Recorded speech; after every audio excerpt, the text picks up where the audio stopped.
qu'il ne faut pas la mélanger avec la loi Tchani. Tchani a pris la question de la double nationalité chez nous. Nous avons parlé avec lui.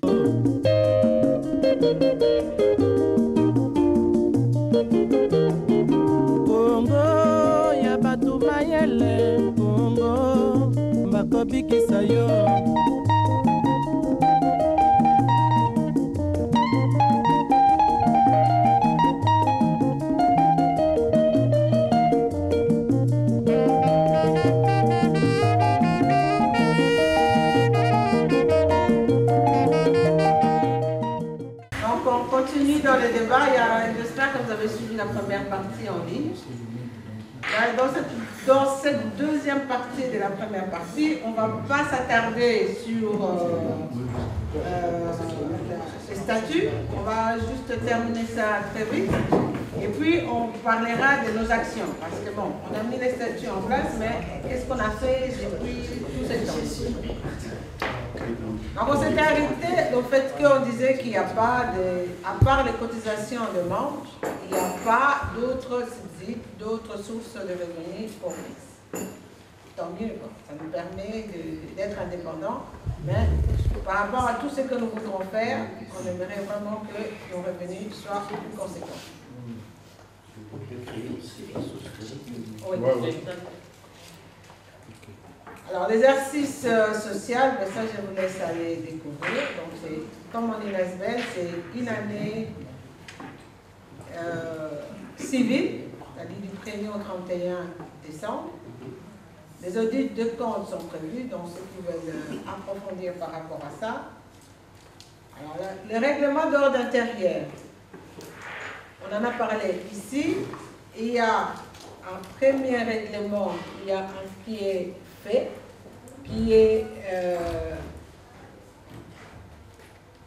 que l'Assemblée n'a pas encore voté. Au prochain Assemblée, on les diffusera. La dissolution de l'association conformément au niveau 2, titre 8, chapitre 2 du Code des sociétés et des associations. En cas de propre dissolution de l'association, l'Assemblée générale désigne le ou les liquidateurs, détermine leur pouvoir et indique l'affectation à donner à l'actif net de la voie sociale, celle-ci ne pouvant être faite qu'à des fins désintéressées se rapprochant autant que possible du but de l'association. Alors, à la fin, ce sont les décisions des comparants.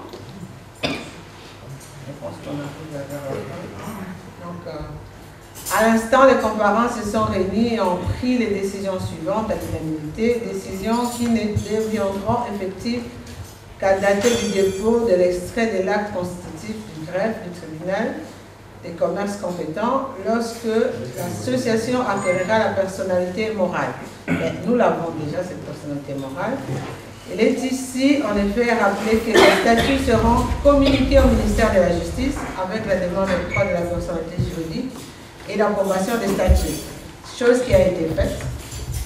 La personnalité juridique sera dès lors acquise qu'à la date de l'arrêté royal de reconnaissance. Nous l'avons eu le 23 août 2023. Alors, les statuts seront publiés, ils sont déjà publiés. Les comparants chargent la notaire sous-signée d'effectuer toutes les démarches à cet effet. Le premier exercice social, c'est cette année.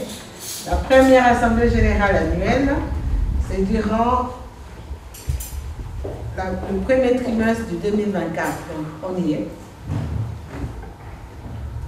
Alors, les administrateurs, le nombre d'administrateurs est fixé à 7, sont appelés à ces fonctions pour une durée de 5 années à compter de l'arrêté royal de reconnaissance.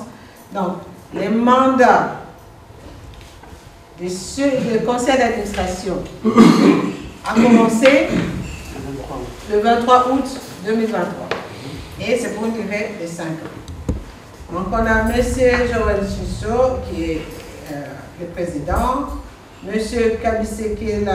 Kabisekela Moujanaï Marcel, qui n'est plus avec nous, qui était le vice-président, M. Mbongo Aaron Serge, lui qui est le trésorier international, mais en même temps trésorier des FIS-Régie. Madame Tougila Seyde-Mireille, secrétaire nationale. Monsieur Mbaya Kachala, vice-trésorier. Madame Mwepou Foueme Aline, conseillère juridique. Une fois, mais il faut payer une amende. Monsieur Kamba Kachama Roger, qui est le secrétaire national adjoint. Voilà. Et désigné en qualité d'administrateur président, M. Chisso Joël, administrateur vice-président, c'était M. Kalisi Kele, mais qui n'est plus là encore. C'est moi qui fais l'intérim. Les sièges, il est à tourner. Le site internet, il est là. Et l'adresse, ce n'est pas celle-là. C'est pas InfoFIS. Je mettrai dans les groupes, vous avez la bonne adresse. Voilà. Ben, il faudrait peut-être dire quels sont les sièges vacants pour savoir s'il y a des candidats. Je laisse la parole au président dans la deuxième partie. Voilà. Et vous allez modifier tout ça. Et à partir du moment où on aura désigné le poste pour changer de statut, en fait, chaque changement du conseil d'administration, c'est un changement de statut et une républication dans le moniteur belge. Le plus intéressant, ce serait de le faire en une fois et puis de changer. Une modification. C'est une modification, pas un changement. Modification.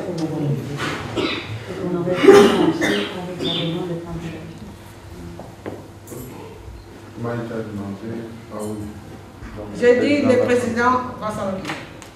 Ouais.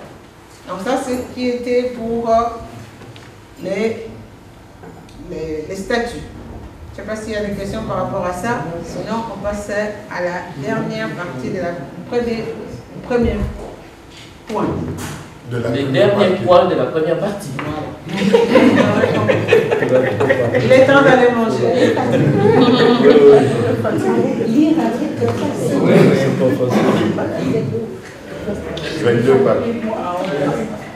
C'est 22 pages. Non seulement les lire, bon, je les lis aussi facilement parce que on est obligé de faire la travail dessus. Moi, j'étais C'est comme un enfant dans la même monde. C'est leur bébé. On les connaît presque par cœur. On passe la parole. Voilà. S'il n'y a pas de questions. Moi j'ai une question. Oui. Je sais que, d'après ce que je viens d'entendre, nous sommes une association à vocation internationale ou de droit international. Est-ce que nous avons, parce que apparemment nous travaillons plus pour la RDC, est-ce que nous avons une équipe en RDC? Est-ce que nous avons un siège déjà en RDC? Oui. C'est tout ce que je voulais savoir. Merci. Mais je voudrais quand même ajouter une chose, c'est que nous sommes une association à vocation pour la RDC, oui, mais aussi pour l'intégration des Congolais en Belgique, donc dans notre pays d'accueil. Ça, c'est aussi très important à le souligner. Et il y a un fils RDC qui existe. Donc, les représentants, ils sont ici. Mais il est toujours le président. Oui, ça, Et en RDC, c'est moi, Maman Mireille de là-bas. Vous vivez au Congo? Moi, je suis sur le Il dit qu'il est le Maman Mireille de là-bas. C'est-à-dire le secrétaire exécutif national. Mais on a mieux compris quand c'était le maman Mireille de là-bas. Bon, ça sont des choses qu'on pourra approfondir. Il serait idéal que les animateurs vivent carrément au Congo. Nous avons des animateurs au Congo. Nous avons des animateurs. Donc, le vice-président, le fils Belgique, réside au Congo. La trésorière adjointe réside au Congo. Il y a aussi des postes à pouvoir. Au Congo. Et ils travaillent aussi de la même manière que nous le faisons ici. Et tout ce que nous faisons pour le Congo passe par eux pour être mis en chantier. Okay. Alors je propose de passer à la feuille que vous avez reçue là.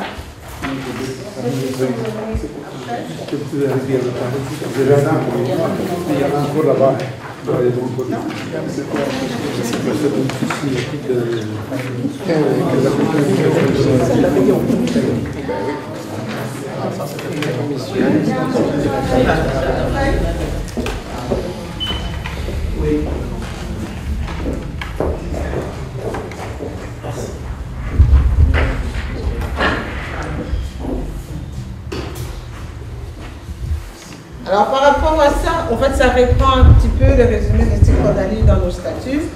Donc nos missions, notre mission c'est de regrouper les intellectuels congolais qui vivent et œuvrent à l'étranger dans un cadre de réflexion, de champ, d'action et sur les questions qui touchent à la RDC et aussi à leur épanouissement dans les pays d'accueil.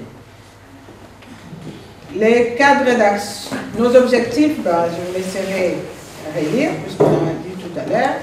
Nos valeurs, nous aimons le travail, nous aimons l'honnêteté intellectuelle, ça c'est très important, l'intégrité morale, les compétences sectorielles, le respect des autorités, des lois et des institutions, tant de la RDC que des pays d'accueil.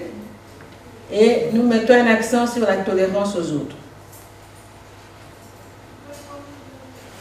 Alors, nos moyens d'action, ce sont les recherches, les conférences, les investissements, les forums, les publications, les groupes de réflexion.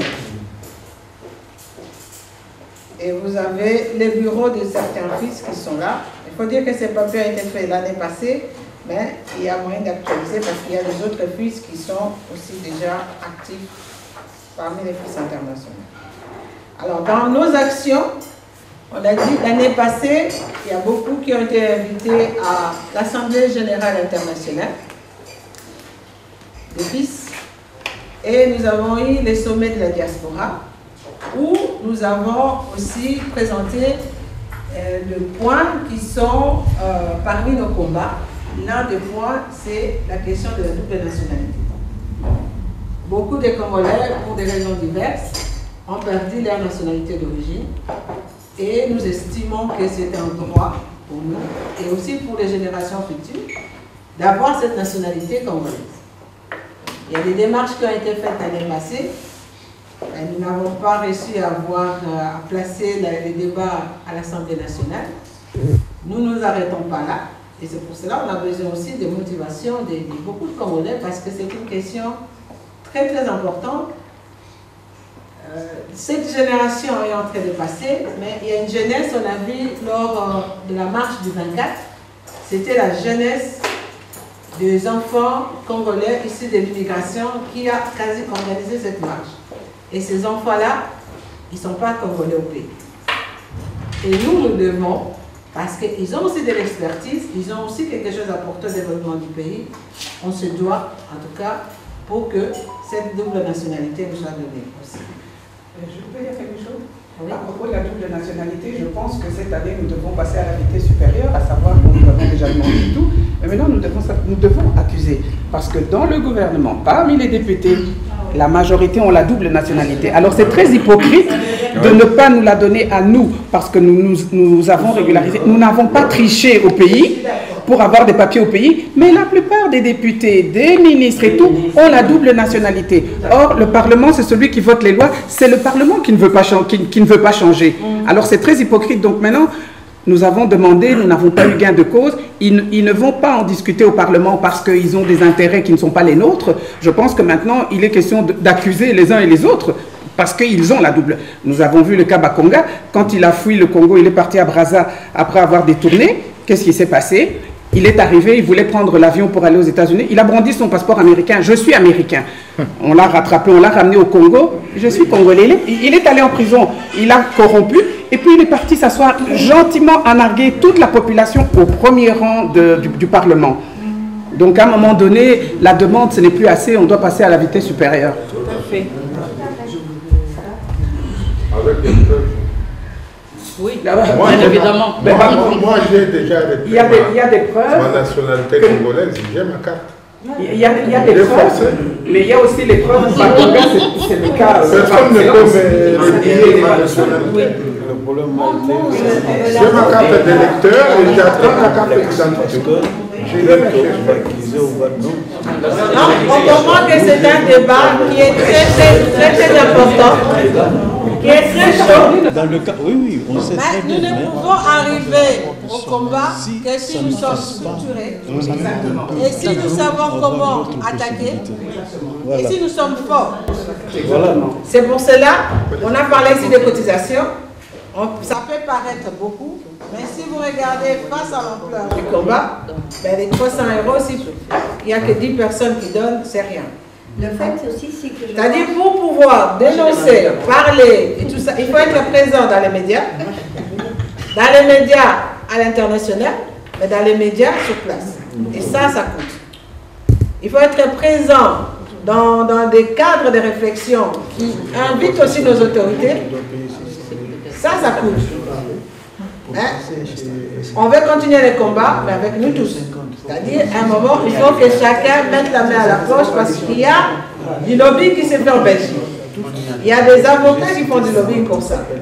Mais ça coûte. Voilà. Oui, Maman Albertine.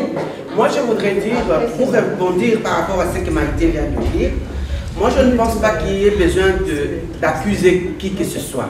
Moi, je pense que nous sommes un forum des gens qui réfléchissent. Nous pouvons produire un texte qui peut être coulé en termes de loi parce que nous savons ce que nous voulons. Et parmi les députés, comme on a dit, il y en a qui ont la double nationalité. Il y en a qui ont des enfants qui ont la nationalité aussi de l'extérieur, qui n'ont pas. Donc, il y en a qui ont les mêmes intérêts et avec qui nous pouvons compter. On doit pouvoir trouver parmi les députés un député qui accepte de porter ce que nous produisons. Mais si Noël Tchani en avait un, mais vous voyez que ce n'est pas passé. Noël Tchani a le même combat, il demande aussi la double nationalité. Ce n'est pas passé. Donc voilà, donc dire que parler... Non mais Maïté, tu sais que la loi Tchani, si on l'appelle comme on l'appelle, cette histoire existait dans la constitution zaïroise. Oui, de 84, ça existait. Donc ce n'est pas une nouveauté. Ça a été enterré. Ça a été enterré. Maintenant, il faut sortir ça.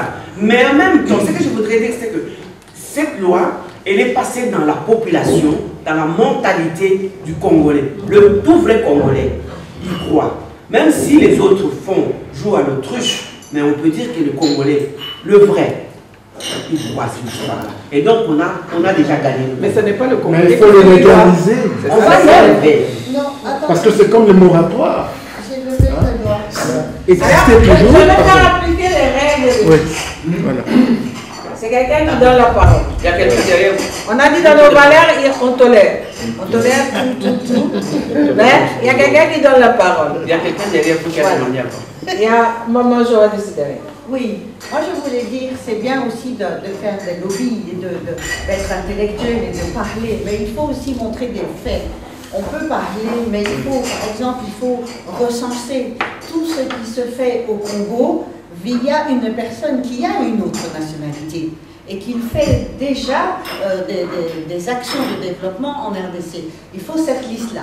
Puis après, il faut faire les listes de toutes les personnes, et ça, il faudrait demander aux ambassades de donner les listes des Congolais qui sont ici et qui ont peut-être changé de nationalité, pas parce qu'ils le voulaient, mais c'est une question de survie, de pouvoir avoir du travail, de pouvoir avoir du logement, et ainsi de suite.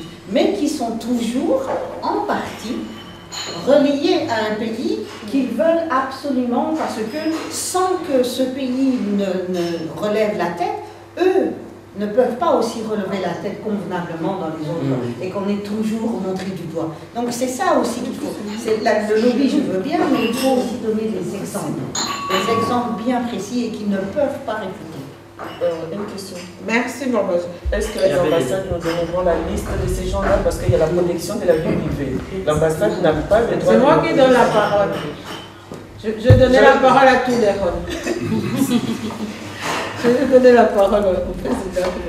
Oui, je veux dire qu'à ce niveau-là de la question sur la double nationalité, il faut encore une fois de plus ici féliciter FIS Belgique. Parce que le conseil d'administration que vous avez apporté cette question depuis maintenant 2 ans. La loi de modification a été proposée. C'est Papa Jean-Paul Mbaye qui avait rédigé avec Maman Aline. Ils ont rédigé. Ceci a déjà même été présenté au chef de l'État. Pour quelle raison? Il fut le premier à demander au Parlement congolais qu'on lui fasse un projet qui modifie cette question de nationalité, mais ceux-ci nous ont trahis. Ce n'est pas le président, les autres, c'est les congrès congolais qui nous a trahis parce qu'ils n'ont jamais proposé quelque chose au chef de l'État. Il y a eu un sommet, c'est leur nature, mais je vais vous en dire peut-être pourquoi. Le chef de l'État avait organisé un sommet de la diaspora à Kinshasa. Et en 2021, c'est la proposition des FIS qui a été reprise pour cette question-là. Nous sommes bien complets sur ça. Mais pourquoi maintenant ça ne passe pas? Premièrement, il faut dire qu'ils ont leur priorité ailleurs. Revient maintenant cette question de lobbying qui est mentionnée. Une fois qu'une constitution est coulée, son changement demande un lobbying, demande une pression, une action. Alors ceci peut être trouver un député qui accepte de porter cette loi. Encore ici, permettez-moi de dire qu'il ne faut pas la mélanger avec la loi Tchani. Tchani a pris la question de la double nationalité chez nous. Nous avons parlé avec lui et il a ajouté ça sur son projet. Sinon, son projet était déjà miné d'avance quand il a présenté.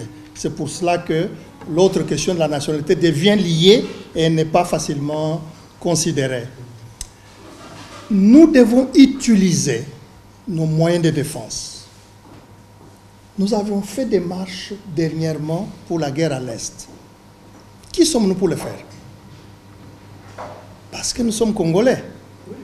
Et nous aimerions leur faire voir, par exemple, dans cette défense. Vous avez vu des drapeaux d'autres pays être brûlés, n'est-ce pas? Je prends l'exemple de vous qui êtes ici en Belgique. Vous supportez les gens qui ont brûlé les drapeaux belges. Qu'est-ce que ça veut dire? Nous sommes contre la Belgique. Vous êtes contre la Belgique. Pourquoi nous prenons tous ces risques-là et notre pays reste tranquille et calme, indifférent?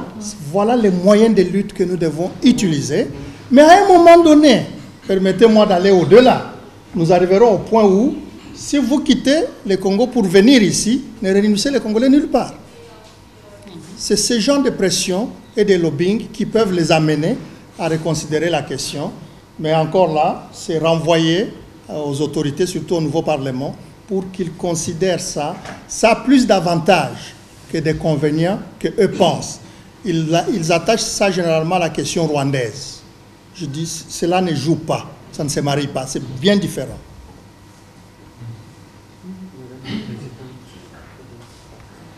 Voilà, quelqu'un veut poser la question? Non, c'est déjà passé. Alors, je peux dire quelque chose. Réflexion, moi. Je peux dire quelque chose. C'est ça aussi les règles de FIS. Si vous voulez. Oui, tu peux répondre. Moi, je voudrais dire quelque chose. Est-ce que je peux répondre à sa réflexion? Courtement. Oui. Alors, la réflexion, c'est que déjà, au niveau communal, quand il y a une élection ou autre, on reçoit la liste des personnes. D'accord? Alors, l'ambassade peut s'adresser aux communes pour avoir au moins le nombre de personnes d'origine congolaise. Ça, ils peuvent le demander. Peut-être qu'ils ne peuvent pas avoir le nom, mais ils peuvent le demander.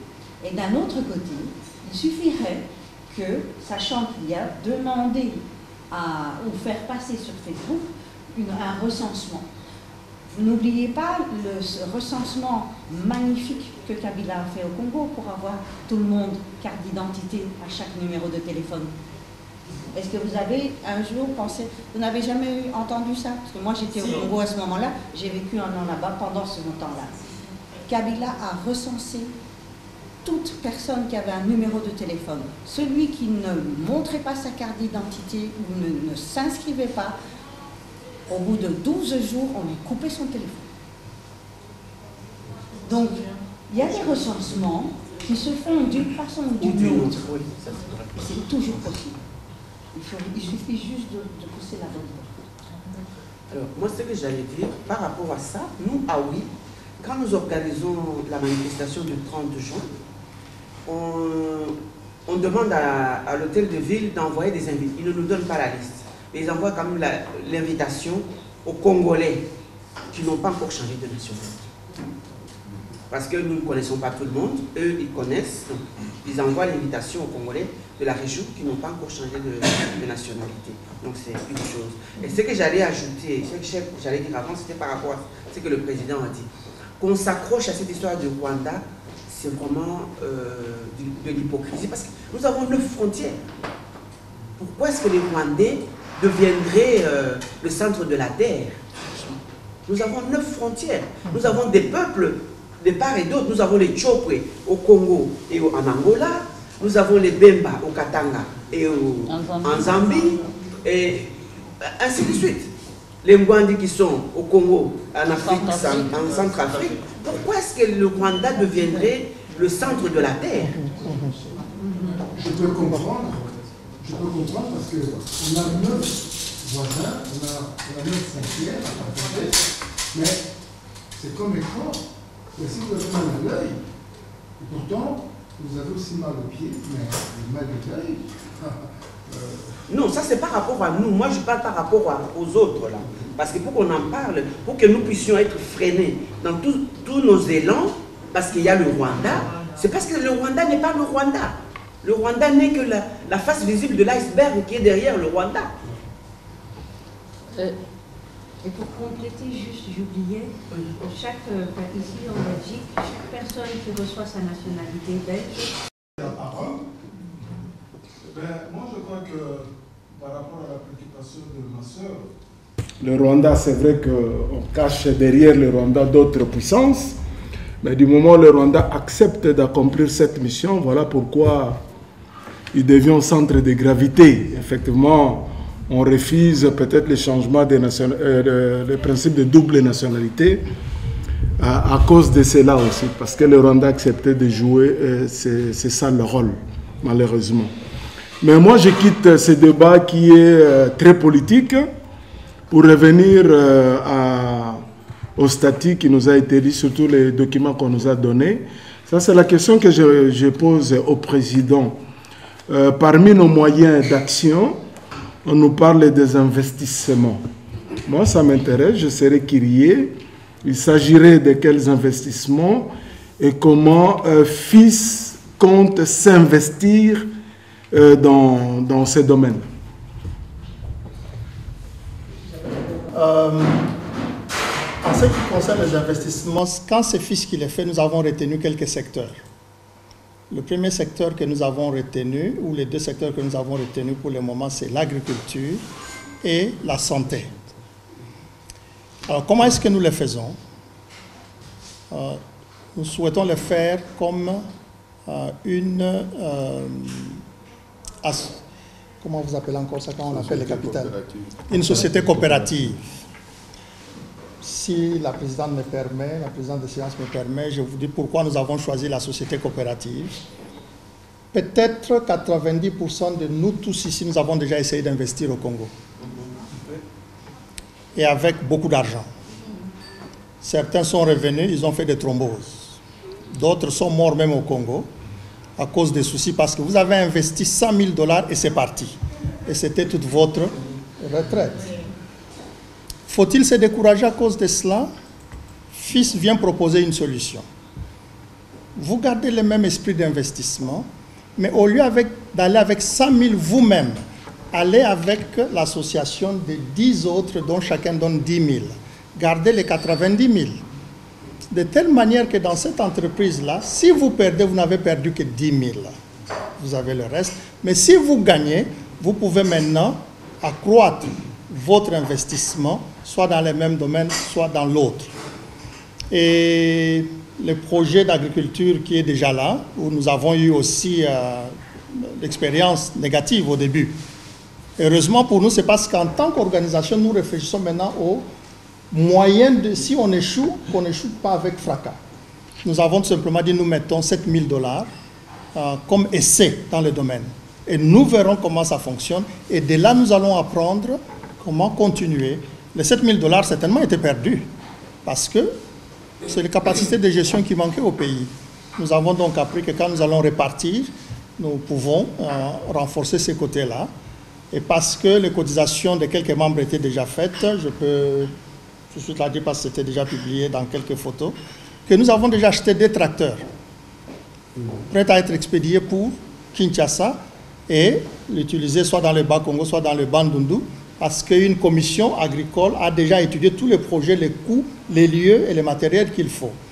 Et si les moyens permettent, il y a l'achat d'un camion en cours qui peut permettre aussi de faciliter les transports dans ces domaines-là, parce que si vous n'avez pas ces deux éléments-là, vous risquez de ne pas gagner et condamner les bons gestionnaires que vous avez mis alors que les infrastructures ne permettent pas.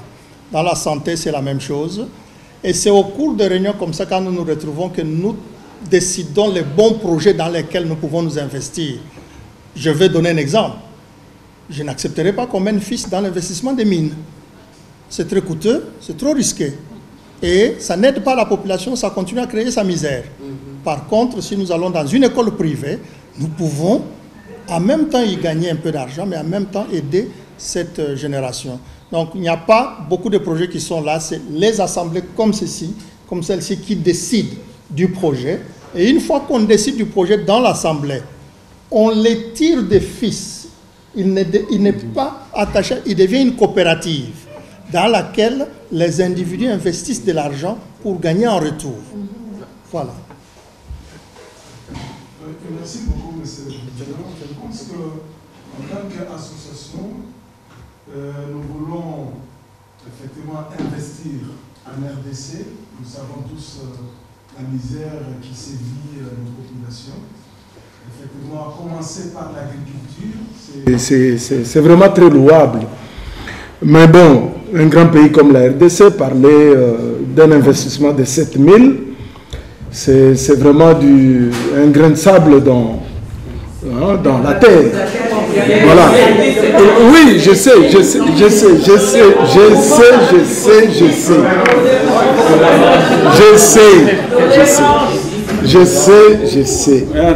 Vous savez, c'est quand même fils. On parle du fils. Moi, je ne vois pas fils en petit, je vois fils en grand. N'agissons pas dans la précipitation. Parce qu'on court contre personne. Moi, je pense que s'il y a des projets, prenons le temps, mûrissons les projets, mettons les moyens conséquents pour que, une fois sur terrain, que nous soyons palpables. Moi, j'ai... Je presse avec les temps, ouais. Parce qu'on va passer à manger, et puis il y a la deuxième partie qui va... Ça va, on aura le temps de... Dans la deuxième partie, quand on va parler du budget, vous allez parler. Je vous en besoin de vous. C'est que nous notons qu'on aura un membre de la terre et en même temps un qui va cotiser très un coopérant. Nos fils coopérants. Peut-être que le fils viendra.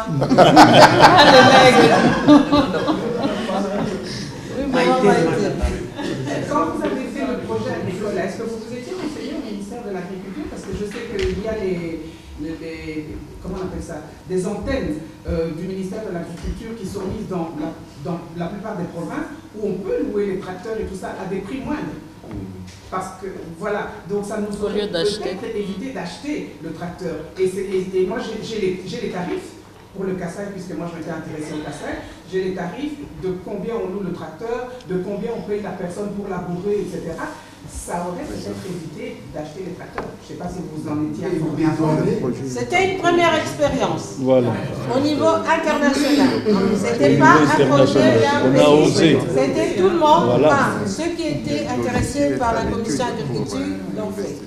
Maintenant, je disais au début, FIS a commencé au niveau international et maintenant on s'installe dans les pays. C'est une première expérience qui nous a appris aussi beaucoup de choses. On peut mettre l'argent comme on veut, il y a aussi question des personnes. Si vous n'avez pas de bons gestionnaires sur place, qui suivent vos instructions, peu importe le montant que vous allez mettre, croyez-moi, 50 000, on vous le disparaît dans 2 jours. C'est possible. 2 jours, 2 heures. Très bien. Mais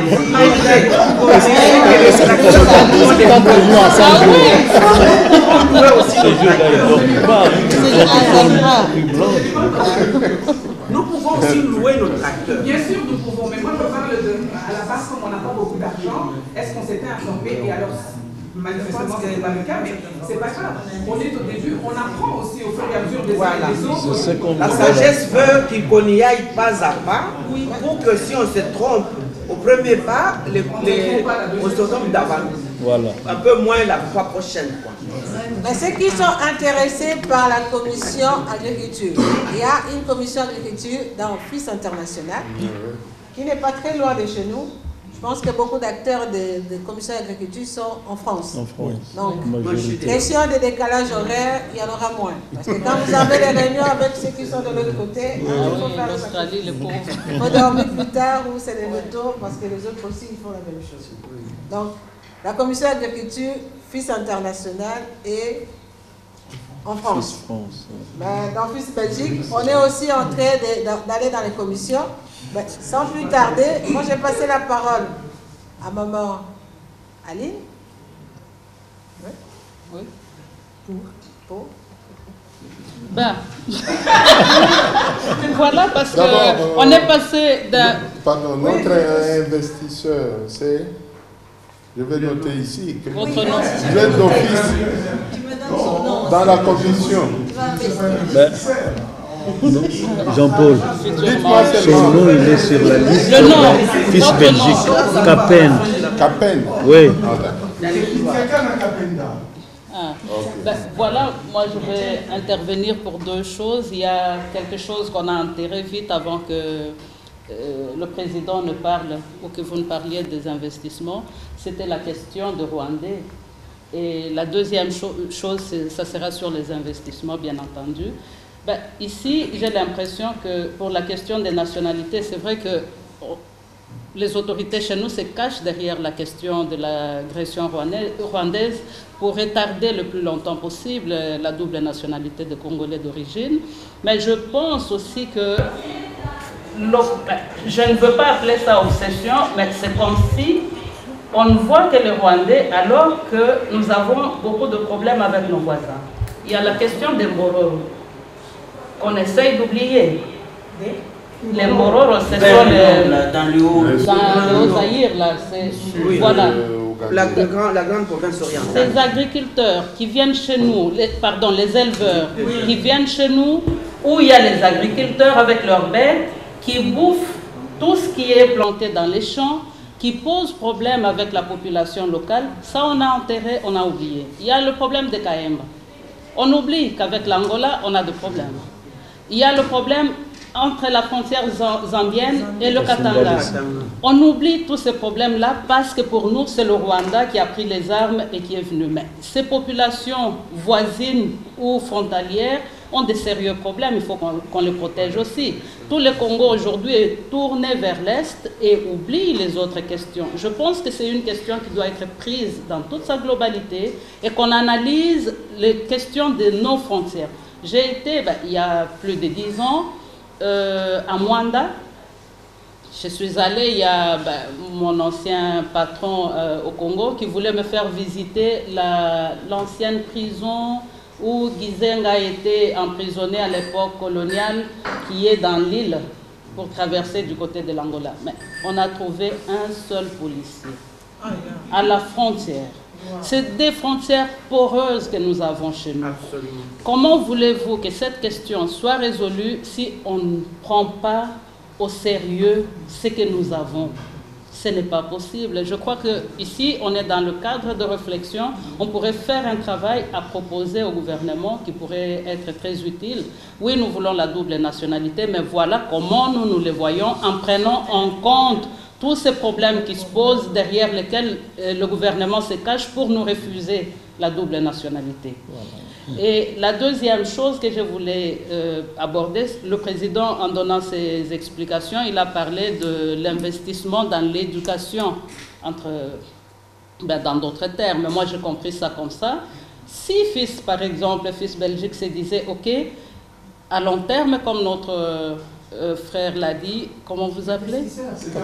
Capen. Voilà.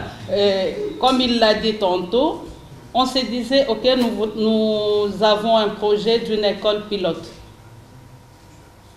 où nous voulons que nos enfants soient éduqués comme ça, comme ça, comme ça.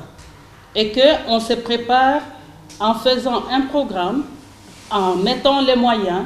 Tout doucement, on s'est dit, au bout d'autant d'années, il faut qu'on arrive à réaliser ce projet-là. Pourquoi pas y penser dans nos actions? Ça serait peut-être un modèle pour nous, pour dire, voilà, nous parlons, mais nous avons déjà sur terrain, et la formation qui y est donnée, c'est des élites. Et ici en Belgique, par exemple, on pourrait se dire, OK, il y a des formations qui n'existent pas au Congo, par exemple, pour l'université ou même pour les humanités. J'ai vu un monsieur qui venait, j'ai travaillé encore dans une ASBL à Bruxelles. Ce monsieur-là venait du Congo prendre les ordinateurs à aller distribuer aux élèves dans des écoles différentes au Kasaï. Et je lui ai proposé, mais pourquoi ne pas prendre aussi des choses comme des machines à coudre, ou amener certains élèves qui font la menuiserie, par exemple, au Congo, parce que chez nous, on fait des bancs, on fait des tables, mais ça a des formes différentes, et on dirait qu'ils n'ont pas des rabots qu'il faut pour bien les raboter et tout. Mais ici, vous achetez une armoire, vous pouvez la monter seul chez vous à la maison. Vous n'avez pas besoin d'appeler un menuisier pour ça. Pourquoi chez nous, on ne peut pas faire des choses comme ça si on n'a pas le matériel qu'il faut? Mais amenons quand même quelques enfants de chez nous ici pour qu'ils aient la technique qu'il faut. Ainsi qu'on les réinjecte chez nous et qu'ils fassent le travail qu'ils nous produisent. Si nous faisons une école, nous pensons une école, des formations pratiques comme ça et l'échange d'expériences, je crois qu'on serait vraiment innovant chez nous. Voilà. Mais une autre question aussi, c'est question des diplômes. Ça, c'est quelque chose, Maman Mireille en avait parlé en juin à Rhodes-Saint-Genèse, mais ici, je l'ai palpé moi-même. Je suis partie au bureau de la Fédération à l'ONU Bruxelles. Pour question de... Je cherche à compléter certaines formations en matière juridique. J'ai été inscrite, où j'ai fait ma formation à l'Université de Liège complémentaire. Et ici, j'habite dans le Brabant wallon. C'est très loin de Liège. Même en voiture, je me suis retrouvée certaines fois passer l'examen jusqu'à 22 heures à Liège. Donc ici, avec les enfants et la maison à gérer, le boulot, je ne saurais pas. Je demande l'inscription à Louvain-la-Neuve. On me dit non, dans ce domaine-là, vous avez été inscrite à Liège, vous continuez là-bas. Votre dossier n'est pas compatible ici chez nous. Pour quelle raison? Moi, je veux faire un recours. J'ai saisi la déléguée du gouvernement aux universités. J'ai dit, voilà mon dossier. Voilà Liège m'a inscrite depuis autant d'années. Et voilà maintenant, pour question logistique, je voudrais m'inscrire à Louvain-la-Neuve. On me refuse pour ceci. Et elle me répond, non, ils ont eu raison pour tel article et tel article.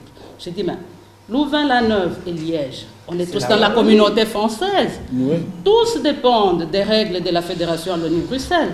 Comment ici, il y a des règles, qu'on peut prendre quelqu'un, et pour les mêmes règles, là-bas, on la refuse. Là, elle ne m'a pas répondu. Je me prépare à saisir la Cour de cassation, ou par le Conseil d'État, pardon, pour aller jusqu'au bout de ma procédure et qu'eux me disent non, ils ont raison ou ils ont tort. Mais j'irai quand même jusqu'au bout. Et alors là, il y a quelqu'un, un conseiller pédagogique, qui me dit, inscrivez-vous par contre dans une haute école pour avoir ces cours-là et contourner ces dossiers. C'est pas mauvais, hein. C'est pas mauvais. Parce qu'il y a, avec tout ce que j'ai déjà comme bagage de cours, j'aurai beaucoup de dispenses. Je peux faire pour un master en une année, je termine. Maintenant, je vais à la haute école. Qu'est-ce qu'on me dit? On ne peut pas t'inscrire sur base de l'équivalence de ton diplôme congolais supérieur. Il faut l'équivalence du CESS, c'est comme le baccalauréat. Et donc, moi, je vais, hier déjà, je suis partie au bureau des équivalences. J'ai dit, vous pouvez, je peux introduire mon dossier pour le... Non, madame, tous les diplômes de 1998 en 2014 ne sont pas équivalents au bac belge. Les diplômes congolais, 1998, pas du tout, aucun, non, pas du tout. Il m'a dit, de 1998 en 2014, ce n'est pas équivalent. Il y a eu une commission belge qui est partie au Congo et qui est revenue avec ces rapports-là. Du coup, on ne peut pas vous donner l'équivalence de votre diplôme d'État. On vous donne, mais on vous renvoie. Non, on donne ce pas. n'est pas équivalent. On ne donne pas. C'est même publié dans les conditions. C'est officiel là sur leur site. J'ai une parade. J'ai une parade à cela. Pardon? Ben, ici, je parle de la communauté française. Et donc, si vous voulez, si je peux terminer, si vous permettez que je termine, moi je me suis dit, c'est encore un autre cheval de bataille pour FIS, parce qu'on ne peut pas laisser ça. J'ai demandé à ces messieurs-là, j'ai dit, messieurs, vous ne trouvez pas que c'est discriminant? Parce que là, on nous a stigmatisé diplôme congolais. Voilà. Comme ça, on nous a cités dans tous les pays du monde, diplôme. De quel droit ils ont été là-bas, alors que nous, on devait quand même être le pays le mieux traité en Belgique, quand même. Le programme que nous avons, moi, pour avoir fait le droit au Congo, et ici en Belgique, il y a beaucoup de lois qui sont similaires. Il y a au Congo, par exemple, un article, ici c'est 10, et là-bas c'est 15. Mais exactement la même chose. Mais pour quelle raison ils doivent nous discriminer comme ça? Je crois que c'est une question que nous pouvons quand même prendre parmi nos actions et nous battre jusqu'à la fin pour obtenir gain de cause. Parce qu'à la limite, vous exigerez peut-être que la personne passe un test, un examen pour pouvoir valider son diplôme. Mais moi j'ai eu le même problème, j'ai fait une partie de l'agrégation à Louvain-la-Neuve et j'ai demandé des dispenses pour certains cours. Il y a un prof qui m'a dit, vous imaginez que votre cours que vous avez eu à Louvain-la-Neuve est le même que vous allez avoir à Liège? Oui, c'est parce qu'ils ont leur conflit interne. Voilà, il y a la compétition entre eux. Voilà, c'est ça. En fait, ce n'est basé sur rien. Mais en Belgique, c'est le cas pour beaucoup de choses. Quand ça ne va pas, on va vous dire non, ça se traite au cas par cas. Voilà. C'est souvent. Le Belge, c'est comme ça, quoi. C'est ça l'aspect de l'intégration. De la compétition. Voilà pourquoi la commission d'intégration de FIS Belgique a besoin de candidats. On a une commission d'intégration. Inscrivez-vous. C'est des choses, c'est des sujets comme ça qu'on doit traiter et qu'on ne doit pas se laisser faire parce qu'ils ont décidé que ça soit comme ça. Voilà. Essentiel les compétences scientifiques et techniques de tous les Congolais de l'étranger afin de les rendre disponibles aussi bien pour la RDC mais aussi pour les pays et puis les engager dans les réflexions et les recherches qui contribuent aux solutions pratiques des problèmes congolais. Et comment on fait? Dans FIS International comme dans FIS Belgique, nous travaillons en commission. Donc on a plusieurs commissions. Au niveau de la Belgique, nous avons la commission, en fin de l'année passée, nous avons commencé à installer les commissions. Donc il y a deux premières commissions qui ont été mises en place l'année passée. C'est la commission communication, parce que communication et médias. Par exemple, pour avoir ce genre de choses, c'est la communication qui les fait. Et la média, ben, on a notre speaker. Voilà, notre papa à venir. Donc, c'est si vous voulez aussi, c'est ça aussi dans FIS. Dans FIS, il n'y a pas d'acteur et de spectateur. Tout le monde est acteur. Le mot intellectuel veut dire tout simplement quelqu'un qui réfléchit et qui est capable d'apporter des solutions. Ce n'est pas lié au diplôme. Dans FIS, c'est vrai, on a beaucoup de docteurs. Quand on écoute ici, ça fait peur. Hein? Il y a beaucoup de gens qui ont beaucoup de... Mais c'est très bien. On sait que ça existe en Belgique et en Belgique, il y a beaucoup de compétences pareilles. On aimerait vraiment les recenser, avoir une base de données et dire voilà, on est autant en Belgique, autant d'ingénieurs, autant. Mais pour y arriver, il faut y travailler et ce sont les commissions qui y travaillent. Donc la commission communication existe. La commission intégration, on a parlé ici d'un problème de diplôme congolais. Et ça, j'appuie ce que maman Aline a dit, Parce que moi-même, je l'ai expérimenté, j'ai vu que ça existe. C'est écrit noir sur blanc, les diplômes congolais de telle année à telle année n'existent pas. Ne peut pas être accepté. Parce que j'ai inscrit un neveu et c'est là que j'ai découvert cette loi qui n'est pas cachée, il est publié. Si vous allez sur les services des équivalences, vous allez voir dans les conditions d'octroi, c'est mis noir sur blanc. Alors qu'on est congolais, on peut regarder et dire mais tout le monde n'a pas triché. Tout le monde n'est pas. Donc on peut se défendre par rapport à ça. Mais ça, c'est la commission intégration qui s'occupe de ça. Il s'occupe des problèmes d'intégration des Congolais en Belgique, nous faire connaître auprès des autorités, mais nous faire connaître aussi auprès des autres Congolais. Parce que beaucoup de Congolais ne nous connaissent pas encore. Alors, ça c'était à la fin de l'année 2023.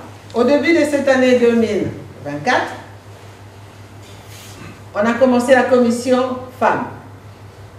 On a eu une première réunion le mois dernier où on a vu qu'il y avait un grand intérêt pour les questions qui concernent la femme et l'enfant. Bien sûr en fonction de l'intégration des femmes en Belgique, mais aussi dans notre pays. Parce que nous réfléchissons toujours en nous. Et pour cette année 2024, on aimerait continuer dans ces commissions parce que quand on se retrouve dans des réunions, on se rend compte qu'il y a tellement de sujets que parler comme ça, à la fin, c'est bien, on aura un PV de la réunion, mais la question n'est pas traitée en profondeur. Pour traiter les questions en profondeur, c'est les commissions. Et ceux qui font l'expérience, ceux qui ont fait l'expérience des commissions de FIS internationales, on voit qu'on travaille beaucoup, parfois très tard la nuit. On aimerait mettre en place d'autres commissions, telles que les commissions de développement économique, la gouvernance et éthique, tout en sachant que ça existe au niveau international, il y a toujours moyen de se référer. Mais ici, on n'est pas pressé par les temps, on produit, on analyse et on produit des documents qu'on peut amener à qui les droits? À nos autorités dans le pays, mais aussi aux autorités ici en Belgique. La commission santé, enfin, toutes les questions qui touchent notre pays. Voilà. C'est ça qui se résume aussi dans ces objectifs-là. Une commission sociale? Bien sûr. En fait, dans nos statuts, c'est qu'on a lu la question des femmes, on l'a mis dans les statuts, c'est les femmes et les questions sociales. C'est dans le cadre des... On dit plus femmes par raccourci, mais c'est vraiment les questions qui touchent, bien sûr, aux femmes, à l'enfance, et aussi les questions sociales. C'est traité là. Pour info, au niveau des FIS internationales, le 19 avril, il y aura une conférence. Voilà. Je mets ça en primaire pour le FIS. Question. Ça sera sur Zoom. J'ai une question. Oui. Si on a une commission pour les femmes, on aura après une commission pour les hommes aussi. Il y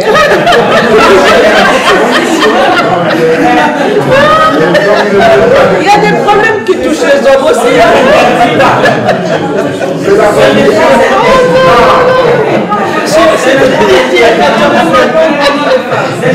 Les hommes bâtis, hein, il y a des ça existe, c'est vrai. On peut l'élargir en faisant la commission famille. Oui, oui. Commission famille. Je voudrais quand même réaliser.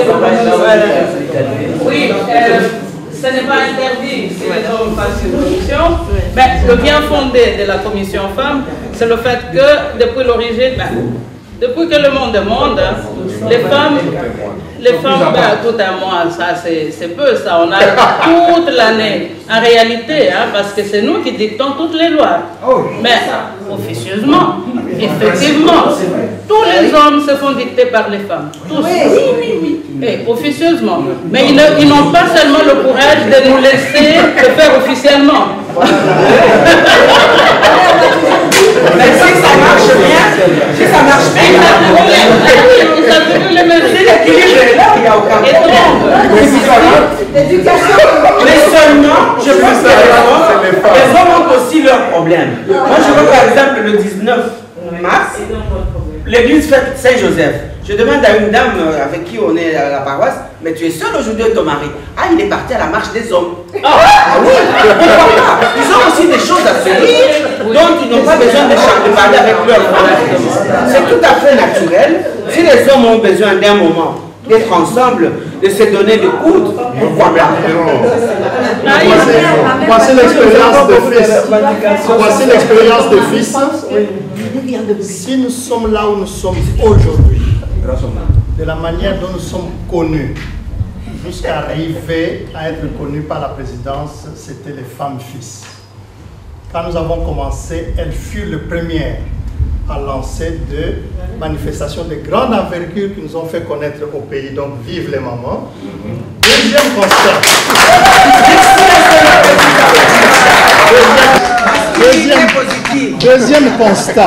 Deuxième constat, nous avons des bureaux nationaux. Sauf les bureaux dirigés par les femmes ont mieux évolué plus que les autres. On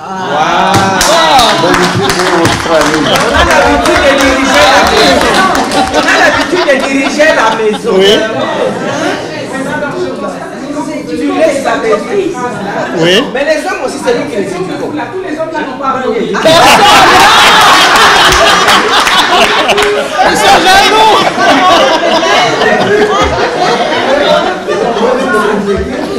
Le problème, ce n'est pas d'applaudir, c'est de dire que ce qu'il dit est vrai. Il y a des femmes, c'est vrai. Même à la croix de Jésus, il y en avait. Mais il y a plus de pasteurs que de pastrices. Je constate une chose, parce que la première fois que je m'en suis occupé, j'ai remarqué que les rapports des dames sont corrects. Et parfois, on vous invite des trains chez les hommes, il faut comme ça déjeuner. Eh oui. Il y a eu même des rapports qu'on a appelés de téléportation, parce que quand un train fait une ferrée, par exemple, de Liège jusqu'au stand, les femmes mettent tous les trains. Donc, toutes les gares où le train passe, tout est indiqué. Mais les hommes...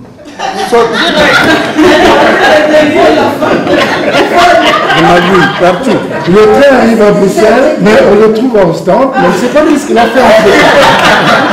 Et il faut chercher. C'est pas arrêté. C'est normal. Et finalement, on est arrivé à la conclusion qu'il faut renforcer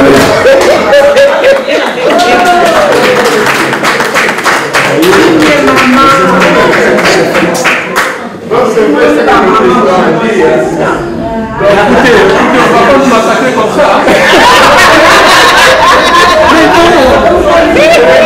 On ne va pas nous massacrer comme ça. Mais alors, on n'a pas de point positif nous autres. Oui, bien sûr.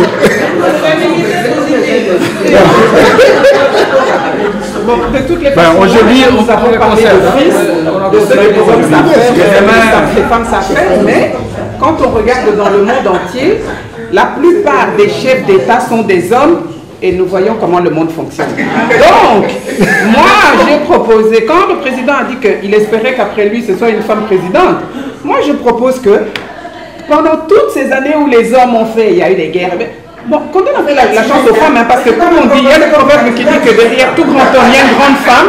Mais pour une fois, hein, au lieu de laisser la femme derrière, que la femme vienne devant, qu'elle essaie de gérer. Les 19, la conférence des fils-femmes 19 réunit toutes les femmes qui ont été candidates au pays à la présidence comme à la députation nationale. Vont partager cette expérience. Qu'est-ce qui est bien dans ce genre de choses, même dans ce que fils fait? Il faut connaître un premier échec, mais ne pas s'arrêter là et commencer à se battre. Donc ces femmes vont venir, non pas pour dire que c'est terrain miné difficile, mais dire l'année prochaine, peut-être deuxième en termes de vote doit être une femme. Et l'année qui suit, vous n'avez plus de choix, ça va être une femme. Même chose dans nos projets fils. Premier échec, ne nous arrêtons pas là. Revenons pour dire, à cause de cet échec, qu'est-ce qu'il nous faut faire? Et on avance, bon. C'est ça la philosophie des fils. Les échecs sont pour nous un tremplin pour aller plus loin. C'est vrai, tout à fait. Il n'y a que ceux qui ne font rien qui ne se trompent jamais. Je voudrais intervenir pour dire ceci. La culture bantou, c'est la femme qui dirige. Parce qu'il faut qu'on comprenne d'où on vient et où nous sommes et pourquoi nous sommes dans cet état-là. En fait, les différentes commissions que nous mettons en place. Parce que dans le temps, c'est la femme qui gère et l'homme publie. Dans la maison, la femme dicte les lois, tellement qu'elle est instruite, qu'elle comprend ensemble, et dehors, l'homme vient publier. C'est ce qui faisait la force du pouvoir. Aujourd'hui, avec l'égalité où l'homme doit téter l'enfant, on a tout perdu. Donc, fils doit comprendre que c'est monsieur et madame ensemble qu'on travaille.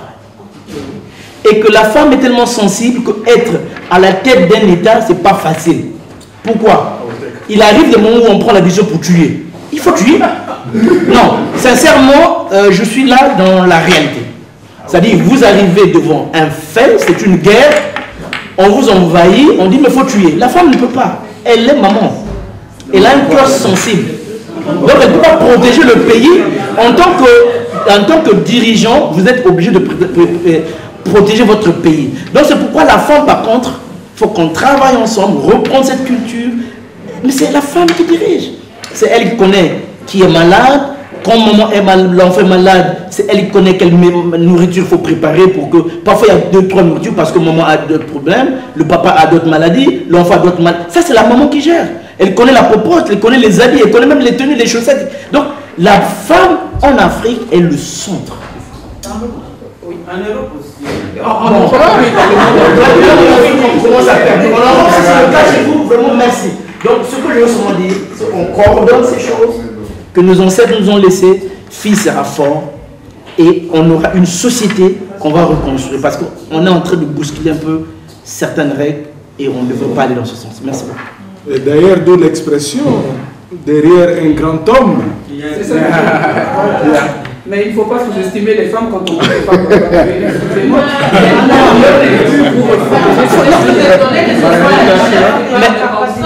Parce qu'il y en a qui disent que quand il y a une sorcière femme qui vient, c'est terrible. Vaut mieux encore être ensorcelé par un homme que par une femme.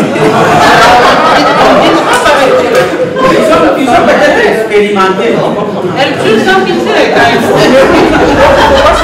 Parce que la femme veut montrer qu'elle est solide. En fait, la femme veut montrer qu'elle est forte. C'est ça. Elle protège. C'est comme une poule. Voilà. Quand vous venez vous en prendre à ses enfants, elle sort les griffes. Voilà. Elle peut être très dangereuse.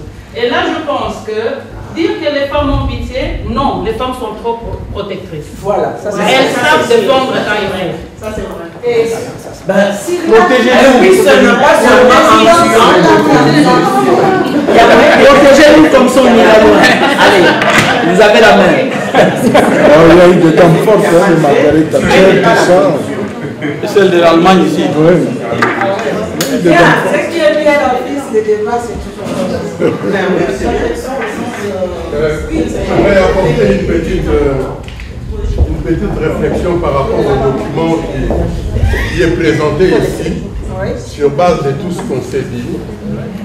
Quand je regarde le document, il est présenté la mission et les objectifs. Il y a quelque chose qui, sur ces documents, qui manque, c'est la vision que les fils doivent devoir présenter. Parce que la mission, c'est vraiment ce que l'organisation représente, mais la vision, c'est vers quoi les fils veulent tendre. Tout ce qu'on est en train de se dire ici, effectivement, fils veut participer à cela, mais quelle est la vision à long terme que les fils veulent imprimer? Et cette vision-là doit devoir être réalisée sur la base des objectifs qu'on a présentés là. Donc c'est très important en fait. D'ailleurs, vous voyez dans toutes les entreprises, quand vous allez même sur un site, il y a une mission qui est présentée, il y a une vision qui est là et les objectifs viennent. Donc c'est très important en fait de se dire, mais nous sommes fils, la mission est bien présentée, mais quelle est la vision? À long terme, qu'est-ce qu'un fils va devoir vraiment imprimer comme cachet? Et alors, après les objectifs viennent.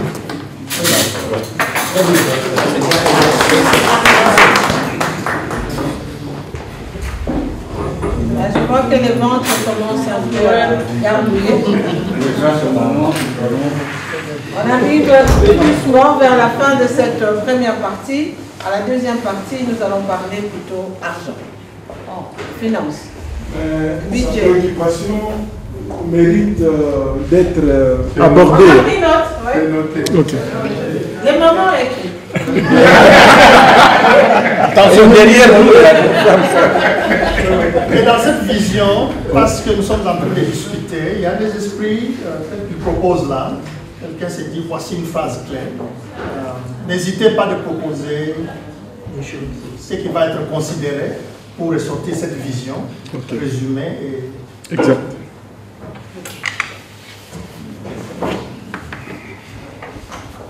Qui n'est pas sur le groupe de Fils Belgique? Est-ce qu'il y a des personnes qui ne sont pas là? Ceux qui sont venus aujourd'hui.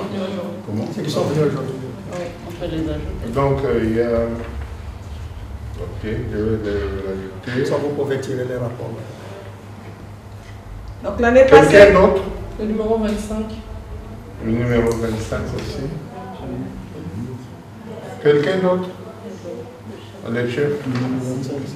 Numéro 22. Quelqu'un d'autre? Papa dit ce numéro 11. Ok. Je vais vous mettre sur.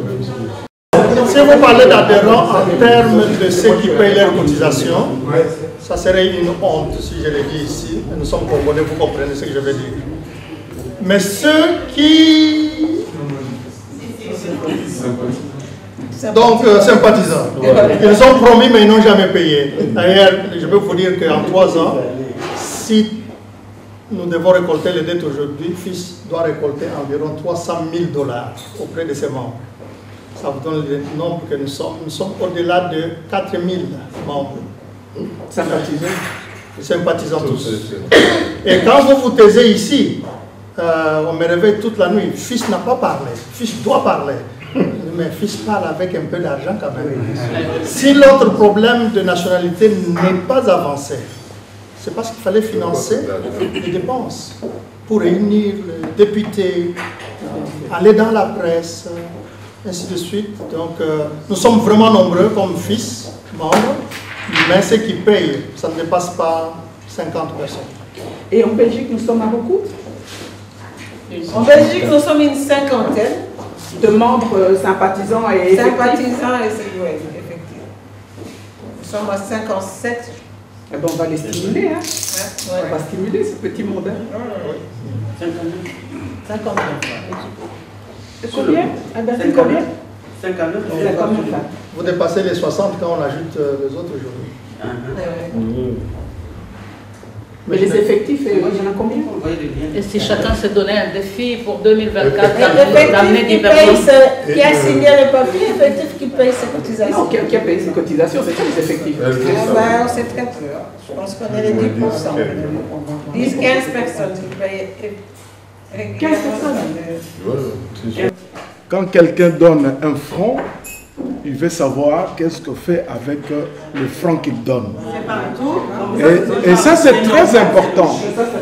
C'est pour cela, je disais que Fils doit s'orienter dans des projets avec les cotisations de membres et concrétiser ces projets. Je prends un exemple, j'en parlais avec le secrétaire. C'est le secrétaire, hein, papa? Ouais. Je connais, mon épouse fait partie d'une organisation de Maman Pauline Lumumba. On appelle ça RDC Monde. Chaque mois, ces gens-là cotisent 10 €. Mais avec un objectif. Ils ont ouvert un compte en Suisse avec un objectif d'atteindre 100 000 €. Aujourd'hui, ils sont à 90 000. Et qu'est-ce qu'ils vont faire avec cet argent? Ils vont faire appel au projet de membres du groupe et ils vont investir au Congo. Je ne sais pas, ils ont fait combien d'années pour atteindre ces montants. Moi, je pense que des exemples qui fonctionnent, nous pouvons aussi les emprunter, pourquoi pas, et les exploiter. Est-ce que c'était obligatoire ou bien... Oui, la cotisation est obligatoire. Alors ça ne pèse pas assez. 10 euros, on dit, ah c'est simple, c'est facile. Et alors, celui-là tout facile, tout le monde trouve ça facile, il donne, et puis ça augmente. Là, c'est 100 euros par mois, et tu ne feras personne. Il faudra connaître la recette parce que... Là, on laisse la liberté aux gens. Question avant d'aller manger. Il y avait une dernière question. Juste, je rejoins juste le président par rapport à sa façon de faire pour pouvoir faire les récoltes. C'est-à-dire par pression, par pression, quoi, grosso modo. Mais FIS connaît ses membres. Ils savent qu'il y a certains membres qui peuvent facilement donner. C'est-à-dire que pour certains fonds, il faut peut-être envoyer des messages ciblés à ces membres-là qui peuvent donner ce premier pas pour encourager aussi les autres à le faire.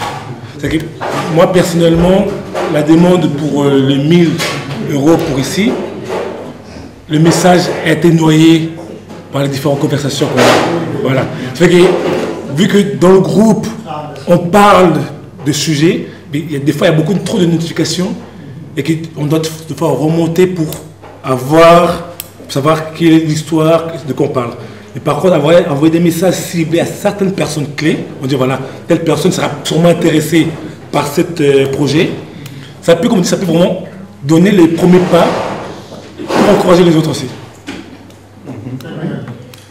Et aussi, nous devons aussi peut-être nous-mêmes créer comment s'auto-financer. Donc des rencontres comme ça, je pense que M. Lick a une expérience quelque part, où vous venez, c'est des entrées comme ça, moyennant quelque chose qui génère un peu de truc, ça peut toujours accompagner. Et cela, ça peut contribuer, même 50 euros, on les jette dans la caisse et ça peut toujours donner. Moi, je vais vous dire un rêve qui me fera aller dans ma tombe heureuse. La Belgique seulement, ne comptez pas les autres pays. Parce que la plus grande, la terre de prédilection des Congolais, c'est la Belgique. Voilà. Comment les Congolais en Belgique n'ont même pas un petit bureau là? On dit cette organisation a un bureau qu'il sait financer lui-même. Nous allons courir derrière, aidez-nous, ça va.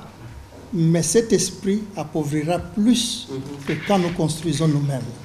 Si un jour, les Congolais de la Belgique arrivaient à s'autofinancer dans un projet, même d'un fisc dans un bâtiment, ça va beaucoup changer la perception qu'on a de vous ici et qu'on a aussi au pays. Donc c'est ça mon rêve. Si à travers FIS, on a même un bureau d'une pièce, je serai l'homme le plus heureux. Parce que nous avons perdu Matongé, imaginez un peu. N'est-ce pas? Est-ce que vous avez déjà vu dans une capitale du monde, on a donné le nom d'un endroit à la colonie? Officiellement? Oui. C'est revenu pour les Pakistanais. Et il vous parle lingala? C'est l'individualisme. Le Congolais, il est trop individuel. L'individualisme. Vous voyez ce que vous venez de dire là? C'est bien beau de dire que voilà, en entrant, quelqu'un qui a quelque chose. Bon appétit à tout le monde. Merci maman pour ton plan.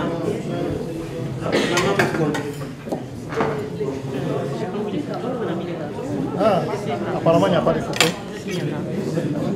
Les couteaux sont où?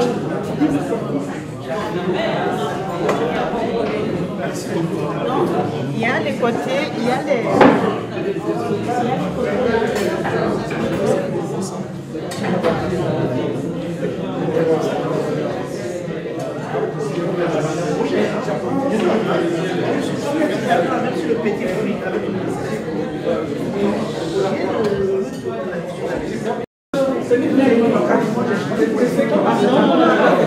Moi, je ne sais pas servir. Attends,